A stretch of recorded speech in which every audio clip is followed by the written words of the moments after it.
It started life as a sketchy little Chinese buggy, and now it's a full-blown mini trophy truck with a freaking Hayabusa engine strapped to its spine. This thing has chewed up weeks of my life, blood, sweat, busted knuckles, and way too many late nights, but today I'm finally wrapping it up.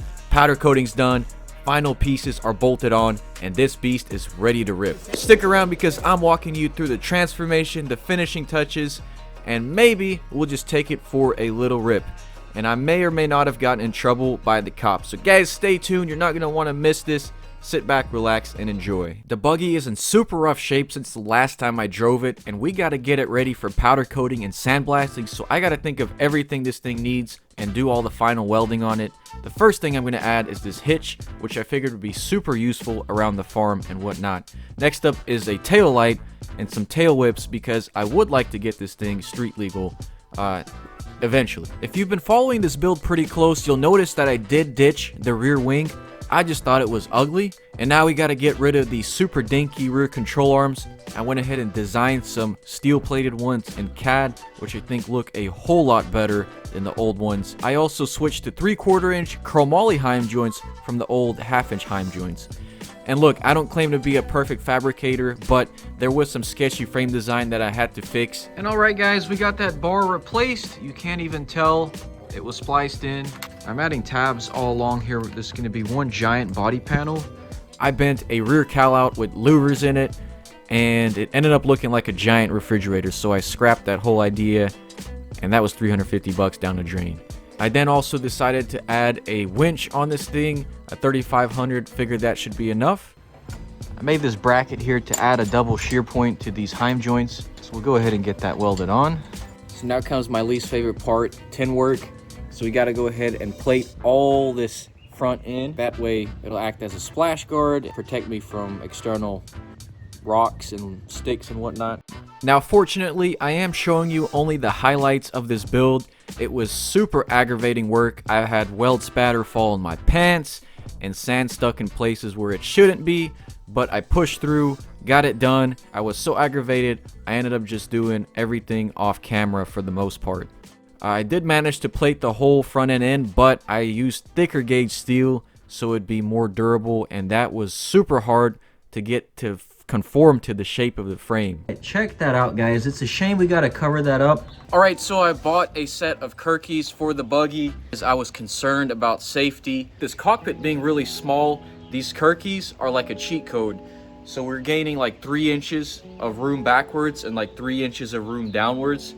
So you're gonna sit a lot deeper and lower into the cockpit. Your knees no longer rub on any of these bars. I am thinking of doing away with all the foot pedals and just doing hand controls. So I added 2 bars here, and then I'm gonna do an X under the seat. Yeah, we're making the buggy a lot heavier, but this is safety. So I'm gonna push these seats back all the way to the firewall, and I'm gonna actually tilt them like that, both of them.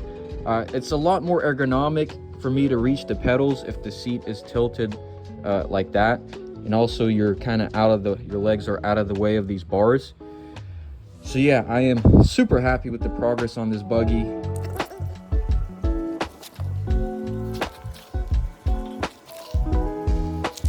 All right, so we got the seats mounted, super nice and strong.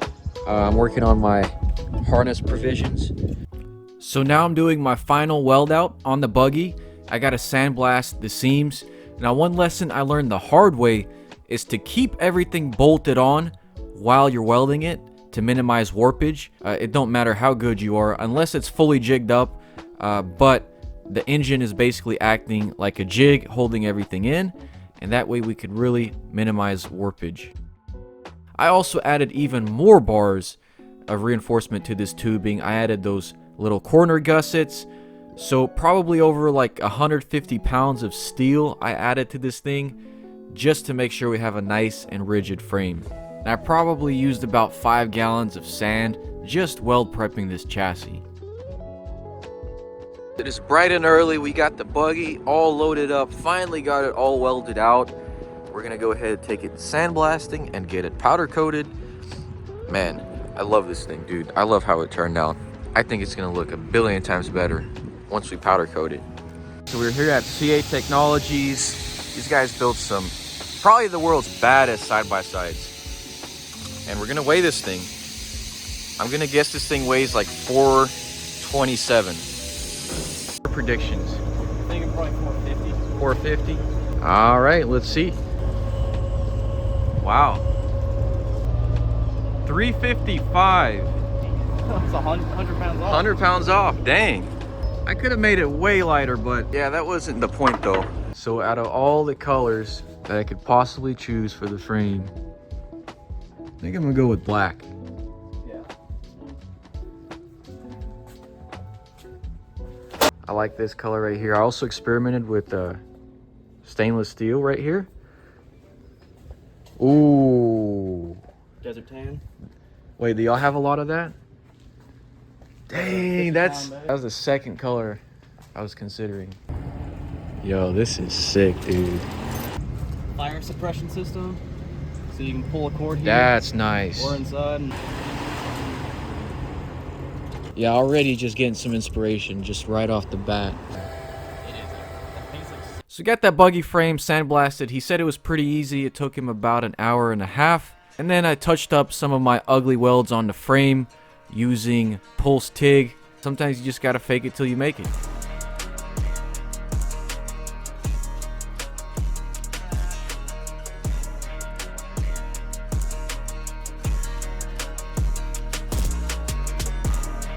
If you want to make a good YouTube video, you gotta make sure you have a strong hook.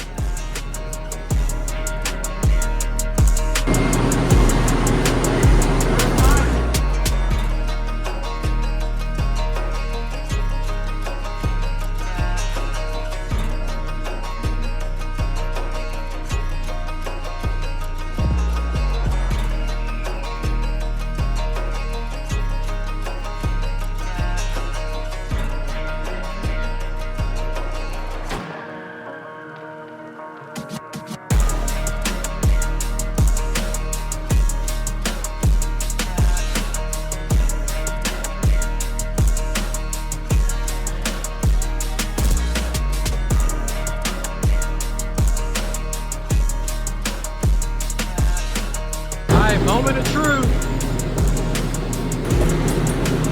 That is sick, dude. That is sick.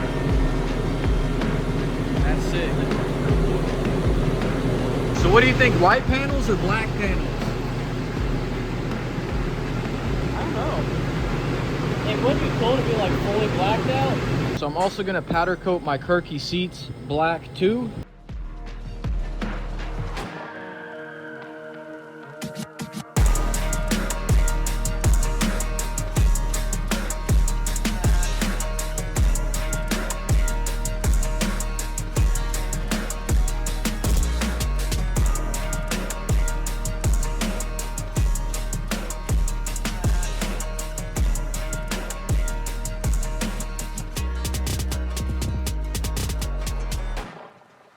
For as long as I remember, you guys have always called me out on leaving my shock reservoirs just dangling out in the open. So I think I have the perfect solution to mounting them. This is my Bamboo Lab A1. Bamboo was kind enough to sponsor this video, and now I can 3D print anything my heart desires. This thing is super easy to set up. You just click one button to print. It's super fast. It's also budget friendly and affordable. And let me show you some of my favorite features of the Bamboo Lab A1. I'm gonna load up a new file into the Bamboo Studio. These will mount into the firewall onto a flat piece of metal, and they're gonna hold our reservoir in. So overall, I was super impressed with the software, really easy to set up, and I'm gonna go ahead and print these using black PLA, probably the most universal filament there is. The total print time for this part was right under an hour, and you can totally customize how dense or how light the part comes out with this honeycomb structure, which I think is super cool. Boys, I 3D printed my first part. Dang. Sheesh. I wasn't a fan of my first prototype, so I went ahead and refined the design to something that is screwless, doesn't need any screws, and just clamps onto the frame and holds our reservoirs. I printed these out of PETG, which is a more flexible filament, and I think I love the way these turned out. All right, moment of truth. Let's see if these clamp onto the frame and stay there. Boom! Look at that. And this thing is not coming off. And that is not scratches, that is just plastic. So usually I would hose clamp the reservoirs to the frame and that would scratch the powder coat. So this is a really nice, elegant solution. I can go ahead and put a little set screw here to keep it from spinning. And just like that, the reservoir fits in there perfectly. That is not going anywhere. Then I designed a shift knob out of some white PLA. That thing printed amazing, and it's a nice and snug fit, and it definitely gives the buggy our finished look.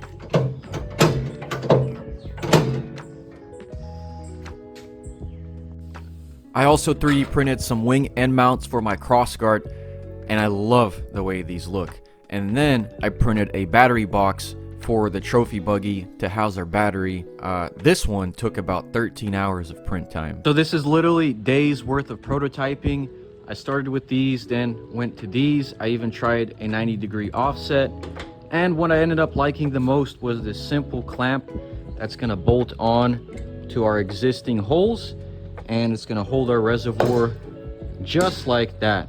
So I think this is the cleanest, simplest, lightest solution yet. You can see I have a recess spot there for the Allen, so we're gonna go ahead and get that figured out.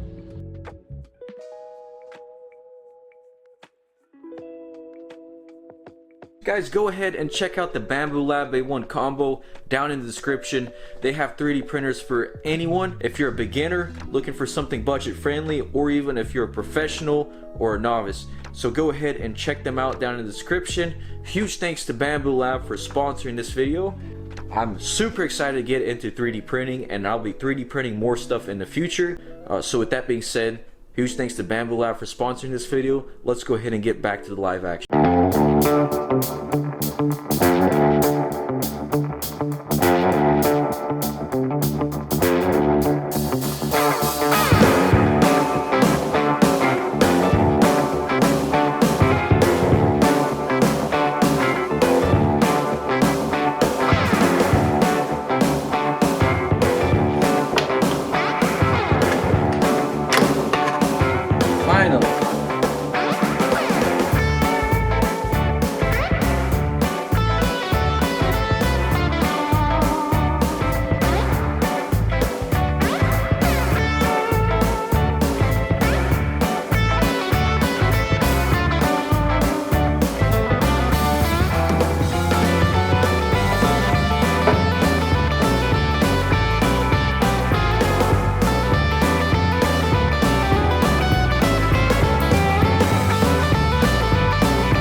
Okay, so I probably should have done this before powder coating, but I got this panel made, I got that panel made. These are gonna have to get repowder coated to match the hood.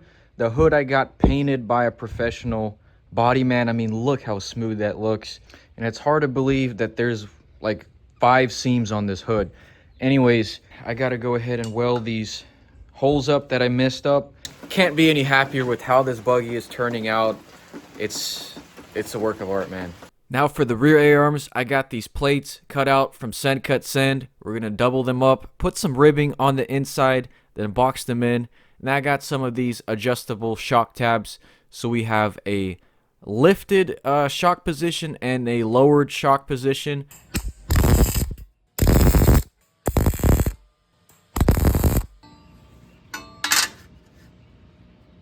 I did make those slots a little bit too big though. Those gaps were pretty hard to weld up, but overall, super happy with the A-arm. I did jig the A-arm up on my welding table, welded it out, make sure it kept it nice and flat. And then after it was all done, I went ahead and weighed the A-arm, and I was pretty happy with how it came out.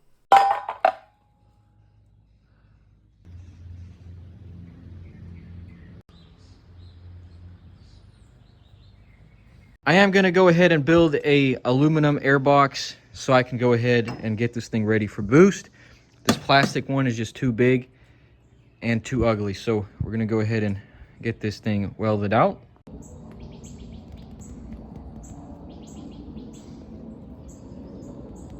And the final and last batch of powder coated parts, we're doing the body panels on the Buggy, as well as some of my old existing crosskart parts. Overall, I'm super happy with how they turned out. This is a pearly white. I might get some criticism on the black. The last 5 builds I've painted black, but I just love black. You can't go wrong with black. Black does hide imperfections the best, and being that I build this stuff in the driveway, I really do need that extra, kind of masking.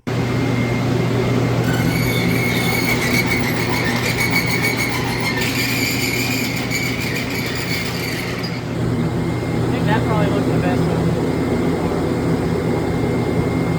What do you think of what would you rate my welds on that one? Probably 2 out of 10. What? Compared to here. Now flip to some of the welds here.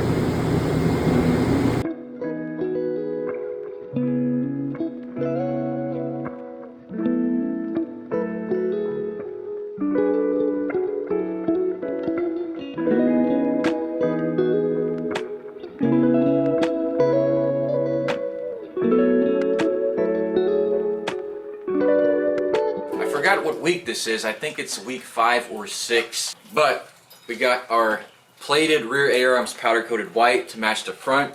I gotta say, man, so happy with how these turn out. If you could see, every single panel piece on this Buggy is powder coated. That was a lot of work. I powder coated the panels white first, and then I decided to powder coat it black.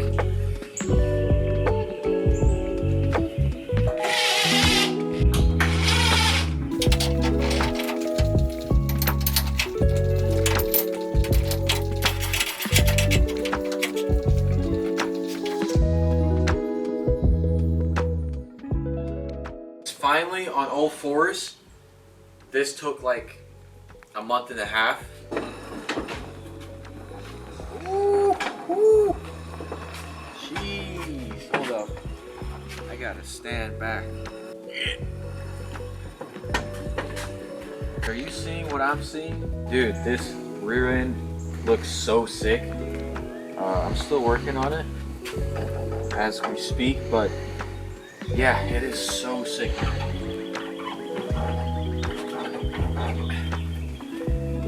That is sick, dude. Wow. I gotta stand back, take a look.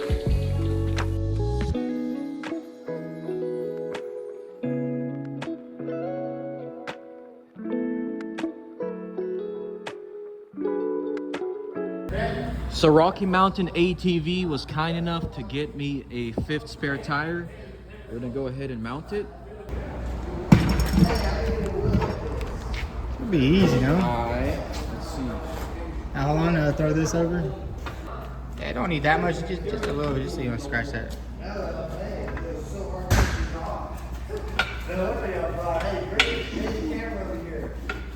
We're filming Vasily builds right now. Put this down in here. I have to tighten that up right here, or loosen that. Yeah, loosen it up till it comes to the rim. Keep going, keep going, keep going, keep going. All right there. Pull it out, yep. Now lock this in. Now push back a little bit off of it. And bolt it up a little bit just so it's a little bit pushed off so it's not on the rim. Oh, I see. Yeah. Now just slap it on and spin it. All right, whoop. Yep, grab like that. And twist it. Yep. Okay. Yeah, now just do the same thing.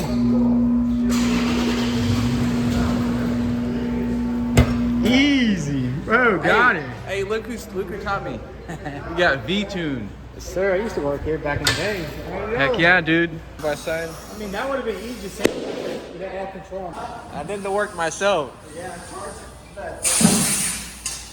wait, just one tire? Yeah.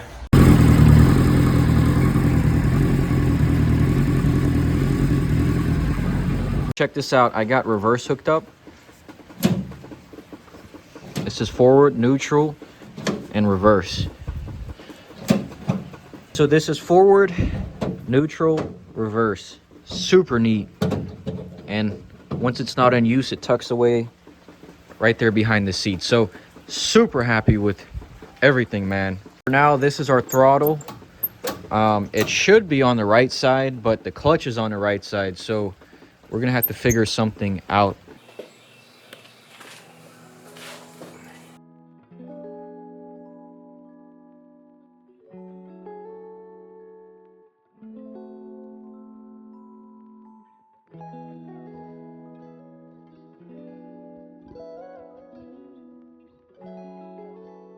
I did have to end up grinding the powder coat off in one spot. This is what I was saying in the beginning of the video. Always try to get everything figured out before you take it into powder coating. But we got that spare tire mount figured out. Got the spare tire on there.